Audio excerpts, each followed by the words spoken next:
এবার আর শুধু বাংলা মাধ্যম নয়, কোচবিহার টাউন হাই স্কুলও ইংরেজি মাধ্যমে পড়াশোনা হতে চলেছে। খুশির জোয়ার শিক্ষক শিক্ষিকাদের মধ্যে।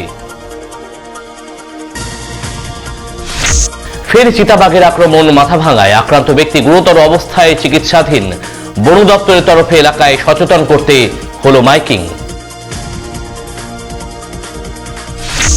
দিনহাটায় বোমাতঙ্ক, জমে থাকা আবর্জনায় আগুন ধরালে বিকট শব্দে কেঁপে ওঠে এলাকা।